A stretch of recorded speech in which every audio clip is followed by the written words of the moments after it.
എല്ലാവരും സുഖമായിട്ടിരിക്കുന്നു എന്ന് വിചാരിക്കുന്നു. അപ്പോൾ നമ്മളുടെ ഇന്നത്തെ ക്ലാസ്സിനൊക്കെ വേണ്ടിയിട്ട് ഇങ്ങനെ വെയിറ്റ് ചെയ്തിരിക്കുവാണെന്നറിയാം. നമ്മളുടെ ഇന്നത്തെ ക്ലാസ് എന്ന് പറഞ്ഞാൽ മൈക്രോസോഫ്റ്റ് വേർഡിലെ വളരെ പ്രധാനപ്പെട്ട കുറച്ച് കീബോർഡ് ഷോർട്ട് കട്ട്സ് ആണ്. അപ്പം മൈക്രോസോഫ്റ്റ് വേർഡിന്റെ പ്രാധാന്യം ഞാൻ പറയാതെ തന്നെ എല്ലാവർക്കും അറിയാമല്ലോ.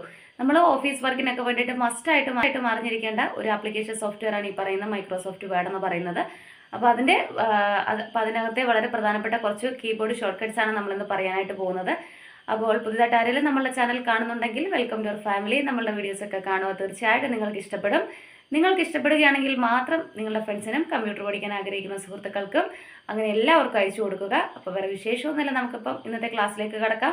സോ എല്ലാവർക്കും നമ്മളുടെ ഇന്നത്തെ ക്ലാസ്സിലേക്ക് സ്വാഗതം. നമ്മുടെ ക്ലാസ് ഇവിടെ സ്റ്റാർട്ട് ചെയ്യുവാണ്. അപ്പോൾ കഴിഞ്ഞ ദിവസത്തെ ക്ലാസ്സിൽ നമ്മൾ മൈക്രോസോഫ്റ്റ് വേർഡിൽ നമുക്ക് ഉപയോഗിക്കാൻ പറ്റുന്ന വളരെ പ്രധാനപ്പെട്ട കീബോർഡ് ഷോർട്ട് കട്ട്സ് ആണ് പറഞ്ഞത്. അപ്പൊ അതിന്റെ ബാക്കിയാണ് ഇന്നത്തെ ക്ലാസ്സും. കഴിഞ്ഞ ക്ലാസ്സിൽ നമ്മൾ എച്ച് വരെയാണ് പറഞ്ഞത്, അതായത് ആൽഫബറ്റ് എച്ച് യൂസ് ചെയ്തിട്ടുള്ള കീബോർഡ് ഷോർട്ട് കട്ട്. ഇന്ന് നമ്മൾ അതിന്റെ ബാക്കിയാണ് പറയാൻ പോകുന്നത്. ഇന്നിപ്പോ ഐ ആണ് നമ്മൾ പറയാനായിട്ട് പോകുന്നത്. അപ്പൊ കൺട്രോൾ പ്ലസ് ഐ എന്ന് പറഞ്ഞാല് ഇറ്റാലിക്സ് ആക്കാനുള്ള ഷോർട്ട് കട്ടാണ്, എളുപ്പവഴിയാണ്. അപ്പൊ അത് എങ്ങനെ നമുക്ക് ചെയ്യാമെന്ന് നോക്കാം. നമ്മൾ കുറച്ച് കാര്യം ടൈപ്പ് ചെയ്ത് വെച്ചിട്ടുണ്ട്. അപ്പൊ ആ ടൈപ്പ് ചെയ്ത് വെച്ചിരിക്കുന്ന കാര്യത്തിനെ നമ്മൾ ആദ്യം ഒന്ന് സെലക്ട് ചെയ്യണം. അതായത് നമുക്ക് എന്ത് കാര്യം ചെയ്യണമെങ്കിലും നമ്മൾ ആദ്യം ആ ഒരു കാര്യത്തിനെ സെലക്ട് ചെയ്യണം. കാരണം സിസ്റ്റത്തിന് അറിയത്തില്ല ഏത് കാര്യത്തിനെയാണ് ഇറ്റാലിക്സ് ആക്കേണ്ടത് അല്ലെങ്കിൽ ഏത് കാര്യത്തിനെയാണ് ബോൾഡ് ആക്കേണ്ടത്. അങ്ങനെ ഒരു കാര്യം അറിയത്തില്ല. അപ്പൊ നമ്മൾ സെലക്ട് ചെയ്ത് പറഞ്ഞു കൊടുക്കണം ഈ ഒരു കാര്യത്തിനെയാണ് നമുക്ക് ബോൾഡ് ആക്കേണ്ടത് അല്ലെങ്കിൽ ഇറ്റാലിക്സ് ആക്കേണ്ടതെന്ന്. അപ്പം നമ്മൾ ഈ ടൈപ്പ് ചെയ്ത് വെച്ചിരിക്കുന്ന കണ്ടന്റിനെ നമുക്ക് എത്രയുമാണോ ആവശ്യം അത്രയും കാര്യത്തിനെ സെലക്ട് ചെയ്യുക. ക്ലിക്ക് ചെയ്യുക, ഡ്രാഗ് ചെയ്ത് സെലക്ട് ചെയ്യുക. അപ്പൊ നമുക്ക് ആവശ്യമുള്ളത്രയും നമ്മൾ സെലക്ട് ചെയ്തു. ഇനി നമ്മൾ ചെയ്യേണ്ട കാര്യം, നമുക്ക് ഇറ്റാലിക്സ് ആക്കാൻ വേണ്ടി അതിനുള്ള ഷോർട്ട് കട്ടാണ് കൺട്രോൾ പ്ലസ് ഐ എന്ന് പറഞ്ഞു. അതായത് ഒരു ഫിംഗർ കൊണ്ട് കൺട്രോൾ കീ പ്രസ് ചെയ്ത് പിടിക്കണം, അടുത്ത ഫിംഗർ കൊണ്ട് ആൽഫബറ്റ് ഐയും പ്രസ് ചെയ്ത് പിടിക്കണം. അറ്റ് ദ സെയിം ടൈം ഈ രണ്ട് കീയും പ്രസ് ആയിരിക്കണം. അതാണ് കൺട്രോൾ പ്ലസ് എന്ന് ഉദ്ദേശിക്കുന്നത്, കൺട്രോൾ പ്ലസ് ഐ. അപ്പൊ കൺട്രോൾ കീയും ആൽഫബറ്റ് ഐയും കൂടെ ഒരേ സമയത്ത് നമ്മൾ പ്രസ് ചെയ്ത് കഴിയുമ്പോൾ നമുക്ക് കാണാൻ സാധിക്കുന്നുണ്ട് നമ്മൾ സെലക്ട് ചെയ്ത ഒരു ഡോക്യുമെന്റ് ഇറ്റാലിക്സ് ആയി മാറിയിട്ടുണ്ട്. അതായത് ഇറ്റാലിക്സ് എന്ന് പറഞ്ഞാൽ ചരിച്ചെഴുതുന്ന പോലെ നമ്മൾ അതിനെ ആക്കിയിട്ടുണ്ട്. ഇനി ഐ കഴിഞ്ഞു. അടുത്ത നമ്മളുടെ ഷോർട്ട് കട്ട് എന്ന് പറഞ്ഞാല് ജെ ആണ്. ജെ എന്ന് പറഞ്ഞാല് ജസ്റ്റിഫൈ ചെയ്യാനുള്ള ഷോർട്ട് കട്ടാണ്, എളുപ്പവഴി. അതായത് കൺട്രോൾ പ്ലസ് ജെ. അപ്പൊ ജസ്റ്റിഫൈ എന്ന് പറഞ്ഞാല് നമ്മൾ ഓൾറെഡി പഠിച്ചിട്ടുണ്ട്. നമ്മുടെ ഡോക്യുമെന്റില് ജസ്റ്റിഫൈ കൊടുത്തു കഴിഞ്ഞാല് രണ്ട് സൈഡ്സും ഈക്വൽ ആയിട്ട് വരും. അതായത് സ്റ്റാർട്ടിങ് ആയിട്ടുള്ള ഈ ഒരു കാര്യവും എൻഡിങ് ആയിട്ടുള്ള ഈ ഒരു കാര്യവും ഡോക്യുമെന്റിലെ എല്ലാം രണ്ട് സൈഡും ഒരുപോലെ വരും. അപ്പൊ നമുക്ക് ജസ്റ്റിഫൈ കൊടുക്കാൻ വേണ്ടി ഏത് കാര്യത്തിനെയാണോ ജസ്റ്റിഫൈ കൊടുക്കുന്നത് അതിനെ സെലക്ട് ചെയ്യുക. ക്ലിക്ക് ചെയ്ത് ഡ്രാഗ് ചെയ്ത് സെലക്ട് ചെയ്തു. ഇനി നമുക്ക് ഷോർട്ട് കട്ട് അപ്ലൈ ചെയ്യാം. അതായത് കൺട്രോൾ പ്ലസ് ജെ. ഒരു ഫിംഗർ കൊണ്ട് കൺട്രോളും അടുത്ത ഫിംഗർ കൊണ്ട് ആൽഫബറ്റ് ജെയും പ്രസ് ചെയ്യുക. ഇപ്പൊ ഞാൻ ഒരു ആൽഫബറ്റും കൺട്രോളും അതുപോലെ അതായത് കൺട്രോൾ കീയും ആൽഫബറ്റ് ജെയും കൂടെ പ്രസ് ചെയ്തപ്പം നമുക്ക് കാണാൻ സാധിക്കുന്നുണ്ട് നമ്മൾ സെലക്ട് ചെയ്ത ഡോക്യുമെന്റ് ജസ്റ്റിഫൈയിലോട്ട് മാറി, ജസ്റ്റിഫൈ അലൈൻമെന്റിലോട്ട് മാറി. അതായത് ഈ ഒരു ഡോക്യുമെന്റിന്റെ രണ്ട് സൈഡും ഒരുപോലെ വന്നിട്ടുണ്ട്. അപ്പൊ നേരത്തെ നോക്കിയപ്പോ ഇങ്ങനെ ആയിരുന്നില്ല. ജസ്റ്റിഫൈ കൊടുത്തു കഴിഞ്ഞപ്പം രണ്ട് ഡോക്യുമെന്റിന്റെ സ്റ്റാർട്ടിങ്ങും എൻഡിങ്ങും ഒരുപോലെ വന്നിട്ടുണ്ട്. അപ്പൊ നമ്മൾ എപ്പോഴും ഒരു ഡോക്യുമെന്റ് തയ്യാറാക്കുമ്പോൾ ജസ്റ്റിഫൈ അലൈൻമെന്റ് ആണ് നമ്മൾ യൂസ് ചെയ്യുന്നത്. ഇനി അടുത്തത് ജസ്റ്റിഫൈ പറഞ്ഞു. അടുത്ത ഷോർട്ട് കട്ട് ജെ കഴിഞ്ഞിട്ട് കെ ആണ്. കെ എന്ന് പറഞ്ഞാല് control plus K. Control plus K എന്ന് പറഞ്ഞാല് ഹൈപ്പർ ലിങ്ക് സെറ്റ് ചെയ്യാനുള്ള ഷോർട്ട് കട്ടാണ്, എളുപ്പവഴിയാണ്. അപ്പൊ ഹൈപ്പർ ലിങ്ക് എന്ന് പറഞ്ഞാൽ നമ്മൾ ഓൾറെഡി പഠിച്ചു. ലിങ്ക് ചെയ്യുവാണ്. അതായത് നമ്മൾ സെലക്ട് ചെയ്യുന്ന ആ ഒരു കാര്യത്തിനെ മറ്റൊരു പേജുമായിട്ട് നമ്മൾ ലിങ്ക് ചെയ്യുവാണ്. അപ്പൊ എങ്ങനെ നമുക്ക് ഹൈപ്പർ ലിങ്ക് സെറ്റ് ചെയ്യാമെന്ന് നോക്കാം. അപ്പൊ ആദ്യം നമ്മൾ ചെയ്യേണ്ടത് ഹൈപ്പർ ലിങ്ക് ആയിട്ട് നമുക്ക് സെറ്റ് ചെയ്യേണ്ട വേർഡിനെ സെലക്ട് ചെയ്യുക. അപ്പൊ ഞാൻ ഈ ഒരു ആദ്യം കാണുന്ന വീഡിയോ എന്ന് പറയുന്ന ഈ ഒരു കാര്യത്തിനെയാണ് ഞാൻ ഹൈപ്പർ ലിങ്ക് ആക്കി സെറ്റ് ചെയ്യാൻ ഉദ്ദേശിക്കുന്നത്. അപ്പൊ അതിനെ ഒന്ന് സെലക്ട് ചെയ്യുക. ഇനിയിപ്പോ ഏതെങ്കിലും വേർഡോ സെന്റൻസോ നമുക്ക് ഏതിനെയാണോ ഹൈപ്പർ ലിങ്ക് ആക്കേണ്ടത് ആ ഒരു കാര്യത്തിനെ സെലക്ട് ചെയ്യുക. അപ്പൊ ഞാൻ ഈ ഒരു വീഡിയോ എന്ന് പറയുന്നതിനെയാണ് ഹൈപ്പർ ലിങ്ക് ആക്കാൻ ഉദ്ദേശിക്കുന്നത്. അപ്പൊ അതിനെ ഞാനൊന്ന് സെലക്ട് ചെയ്തു. ഇനി ചെയ്യേണ്ട കാര്യം, നമുക്ക് ഹൈപ്പർ ലിങ്ക് ആ ഒരു പേജ് ഓപ്പൺ ചെയ്യാനുള്ള ഷോർട്ട് കട്ട് പറഞ്ഞു കൺട്രോൾ പ്ലസ് കെ. കീബോർഡിലെ കൺട്രോൾ കീയും ആൽഫബറ്റ് കെയും ഒരേപോലെ പ്രസ് ചെയ്യുക. പ്രസ് ചെയ്ത് കഴിഞ്ഞപ്പോൾ നമുക്ക് ഹൈപ്പർ ലിങ്കിന്റെ പേജ് ഓപ്പൺ ആയി വന്നിട്ടുണ്ട്. ഇവിടെ നോക്കിക്കഴിഞ്ഞാൽ ടെക്സ്റ്റ് ടു ഡിസ്പ്ലേ എന്ന് പറയുന്ന പോർഷനിൽ വീഡിയോ എന്ന് വന്നിട്ടുണ്ട്. അതായത് നമ്മൾ സെലക്ട് ചെയ്ത ഒരു വേർഡാണ് ടെക്സ്റ്റ് ടു ഡിസ്പ്ലേ എന്ന് പറയുന്ന പോർഷനിൽ വരുന്നത്. നമ്മൾ അവിടെ ഒന്നും ചെയ്യേണ്ട കാര്യമില്ല. പിന്നെ ബൈ ഡിഫോൾട്ട് ആയിട്ട് ഇവിടെ ലിങ്ക് എന്നുള്ളിടത്ത് existing file or web page എന്ന് ബൈ ഡിഫോൾട്ട് ആയിട്ട് സെലക്ട് ആയിട്ടാണ് വരുന്നത്. അതും നമ്മളൊന്നും ചെയ്യേണ്ട കാര്യമില്ല. ഇനി നമ്മൾ ചെയ്യേണ്ട കാര്യം ഇവിടെ നോക്കിക്കഴിഞ്ഞാൽ അഡ്രസ് എന്ന് പറയുന്ന ഒരു പോർഷൻ ഉണ്ട്. അപ്പൊ ഈ അഡ്രസ് എന്ന് പറയുന്ന സ്ഥലത്ത് നമുക്ക് ഏത് പേജിലോട്ടാണ് പോകേണ്ടത് ആ പേജിന്റെ അഡ്രസ് വേണം ഇവിടെ കൊടുക്കാൻ. അപ്പൊ അതിന് നമ്മൾ ചെയ്യേണ്ടത് നേരെ ഗൂഗിളിൽ പോവുക. അതായത് നമ്മൾ നെറ്റ് യൂസ് ചെയ്യുന്ന വെബ് ബ്രൗസർ ഗൂഗിൾ ക്രോമോ അല്ലെങ്കിൽ മോസില്ലയോ ഏതെങ്കിലും എടുക്കുക. നമുക്ക് ഏത് പേജിലോട്ടാണോ ആ പേജ് നമ്മൾ ആദ്യം കണ്ടെത്തുക. അതായത് എനിക്കിപ്പം കേരളത്തിന്റെ ഹിസ്റ്ററി അടങ്ങുന്ന ഒരു പേജിലോട്ടാണ് പോകേണ്ടതെങ്കിൽ നമ്മൾ ജസ്റ്റ് അതൊന്ന് സെർച്ച് ചെയ്യുക. കേരള ഹിസ്റ്ററി സെർച്ച് ചെയ്ത് കഴിഞ്ഞപ്പോൾ നമുക്ക് ഇവിടെ ഒരുപാട് ലിങ്കുകൾ കാണാം. അപ്പൊ ഞാൻ കേരളത്തിന്റെ ഹിസ്റ്ററി ഉള്ള വിക്കിപീഡിയ പേജിലോട്ടാണ് എനിക്ക് പോകേണ്ടത്. അപ്പൊ ഇവിടെ വിക്കിപീഡിയ ഹിസ്റ്ററി ഓഫ് കേരള എന്നൊരു ഇത് കാണാം, ലിങ്ക് കാണാം. അപ്പൊ അത് ഓപ്പൺ ചെയ്തപ്പം നമ്മൾ ഹിസ്റ്ററി ഓഫ് കേരള എന്ന് പറയുന്ന വിക്കിപീഡിയ പേജിലോട്ട് പോയി. അപ്പൊ എനിക്ക് നമ്മൾ ആ വീഡിയോ എന്ന് പറയുന്ന അതിൽ ക്ലിക്ക് ചെയ്യുമ്പോൾ നേരെ ഈ ഒരു പേജിലോട്ടാണ് വരേണ്ടത്. അപ്പൊ ഇനിയും ഈ പേജിന്റെ അഡ്രസ്സ് നമ്മൾ കോപ്പി ചെയ്യണം. അഡ്രസ്സ് എന്ന് പറഞ്ഞാല് ഈ പേജിന്റെ ഏറ്റവും മുകളിൽ നോക്കിക്കഴിഞ്ഞാൽ നമുക്കിവിടെ അഡ്രസ് ബാറിൽ ഈ പേജിന്റെ അഡ്രസ്സ് കാണാം. അതായത് ഏറ്റവും മുകളില്. അപ്പൊ ജസ്റ്റ് അവിടെ എവിടെയെങ്കിലും ഒന്ന് മൗസ് വെക്കുക. എന്നിട്ട് മൗസിന്റെ ലെഫ്റ്റ് ബട്ടൺ നമ്മളൊന്ന് ക്ലിക്ക് ചെയ്യുക. ക്ലിക്ക് ചെയ്യുമ്പോൾ ഓട്ടോമാറ്റിക്കലി ആ ഒരു അഡ്രസ്സ് എത്ര നീളമുള്ള അഡ്രസ് ആണെങ്കിലും അഡ്രസ്സ് സെലക്ട് ആയി വരും. അപ്പൊ ജസ്റ്റ് അതിലോട്ട് ഇങ്ങനെ മൗസ് കൊണ്ടൊന്ന് വെക്കുക. എന്നിട്ട് മൗസിന്റെ ലെഫ്റ്റ് ബട്ടൺ ഒന്ന് ക്ലിക്ക് ചെയ്യുക. ക്ലിക്ക് ചെയ്ത് കഴിയുമ്പോൾ ഓട്ടോമാറ്റിക്കലി സെലക്ട് ആയി വരും. ഇനി നമ്മൾ മൗസിന്റെ റൈറ്റ് ബട്ടൺ ക്ലിക്ക് ചെയ്ത് അതിൽ നിന്നും കോപ്പി എടുക്കുക. അല്ലെങ്കിൽ നമ്മൾ കോപ്പി ചെയ്യാനുള്ള ഷോർട്ട് കട്ട് പഠിച്ചായിരുന്നു. ആ ഷോർട്ട് കട്ട് അവിടെ അപ്ലൈ ചെയ്താലും മതി. അപ്പൊ നമ്മൾ ഈ ഒരു പേജിന്റെ അഡ്രസ്സ് കോപ്പി ചെയ്തു. ഇനി ഈ പേജിന്റെ ആവശ്യം നമുക്കില്ല. ഇതിനെ ഒന്ന് മിനിമൈസ് ചെയ്തിടുക.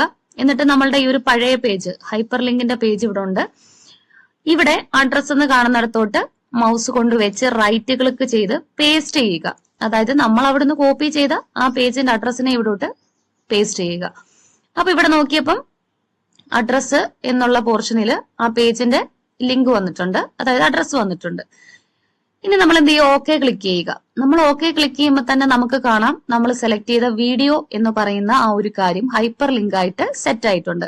അപ്പൊ എങ്ങനെ ഹൈപ്പർ ലിങ്ക് ആയി സെറ്റ് ആയെന്ന് നമുക്ക് മനസ്സിലാക്കാം. നമ്മൾ സെലക്ട് ചെയ്ത ആ ഒരു വേർഡ് ബ്ലൂ കളറിൽ അണ്ടർലൈൻ ചെയ്ത് നമുക്ക് കാണാം. അപ്പൊ ഈ ബ്ലൂ കളറിൽ അണ്ടർലൈൻ ചെയ്ത് കണ്ടാൽ ദാറ്റ് മീൻസ് അത് ഹൈപ്പർ ലിങ്ക് ആയി നമ്മൾ സെറ്റ് ചെയ്തേക്കുവാണ്. ഇനിയും നമ്മൾ ഈ വീഡിയോ എന്ന് പറയുന്ന ഇതിൽ ക്ലിക്ക് ചെയ്യുമ്പോൾ നമുക്ക് മറ്റേ ആ പേജിലോട്ടാണ് പോകുന്നത്.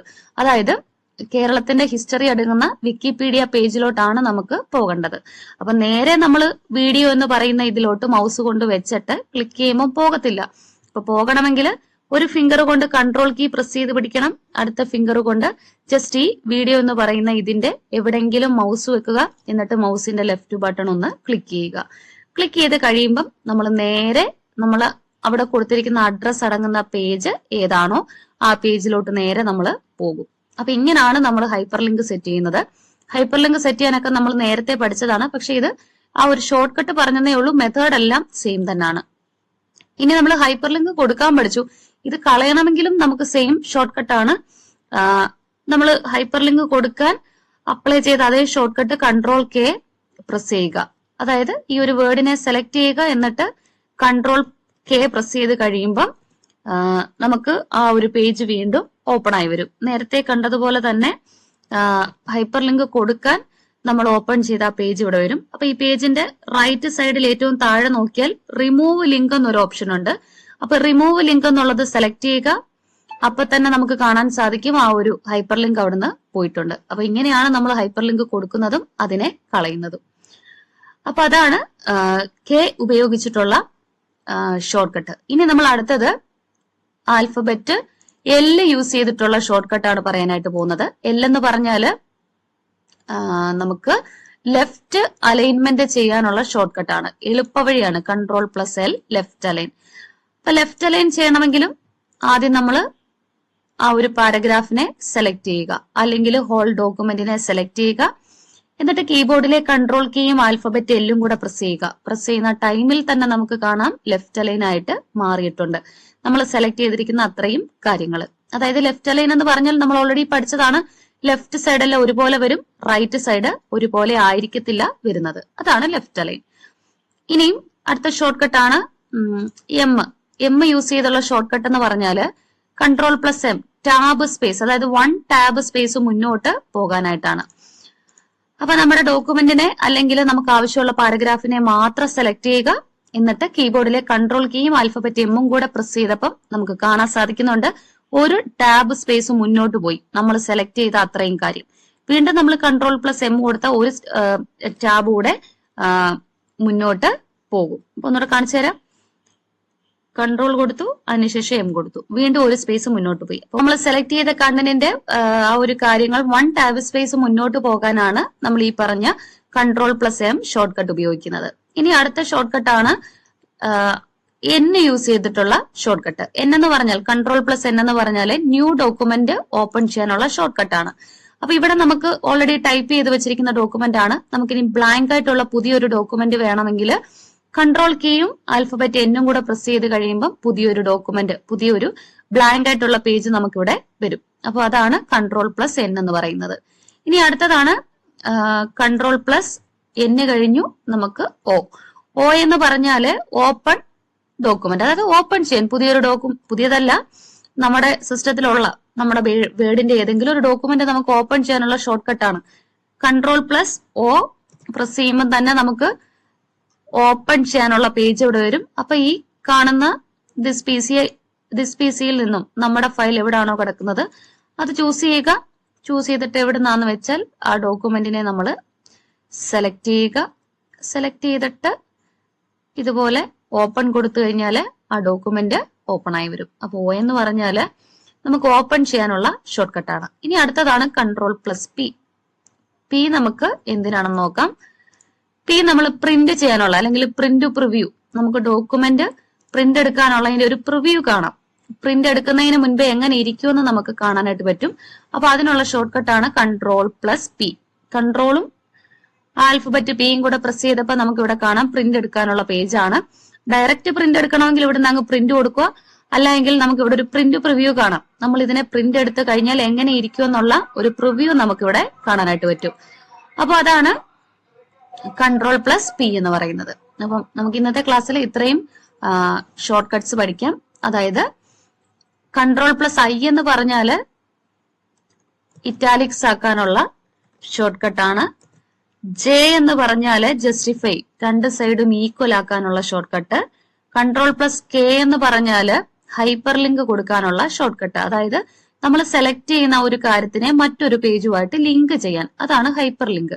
ഇനി Ctrl+L എന്ന് പറഞ്ഞാല് left align. Ctrl+L left align, that means left side ഒരുപോലെ വരും, റൈറ്റ് സൈഡ് ഒരുപോലെ അല്ല. ഇനി Ctrl+M എന്ന് പറഞ്ഞാല് 1 ടാബ് സ്പേസ് മുന്നോട്ട് പോകാനുള്ള ഷോർട്ട് കട്ടാണ്. ഇനിയും Ctrl+N എന്ന് പറഞ്ഞാല് പുതിയൊരു ഡോക്യുമെന്റ് ഓപ്പൺ ചെയ്യാം. Ctrl+O എന്ന് പറഞ്ഞാല് നമ്മളുടെ സിസ്റ്റത്തിലുള്ള ഒരു ഫയലിനെ, ഡോക്യുമെന്റ് ഫയലിനെ നമുക്ക് ഓപ്പൺ ചെയ്യാനുള്ള ഷോർട്ട് കട്ടാണ്.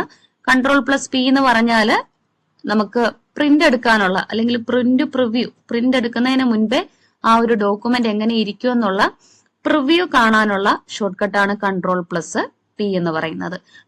അപ്പോൾ എല്ലാവരും നമ്മളുടെ ഇന്നത്തെ ക്ലാസ് കണ്ടു, എല്ലാവർക്കും ഇഷ്ടപ്പെട്ടു എന്ന് വിചാരിക്കുന്നു. അപ്പോൾ വളരെ പ്രധാനപ്പെട്ട കുറച്ച് കീബോർഡ് ഷോർട്ട് കട്ട്സ് ആണ് നമ്മൾ ഇന്നത്തെ ക്ലാസ്സിൽ പറഞ്ഞത്.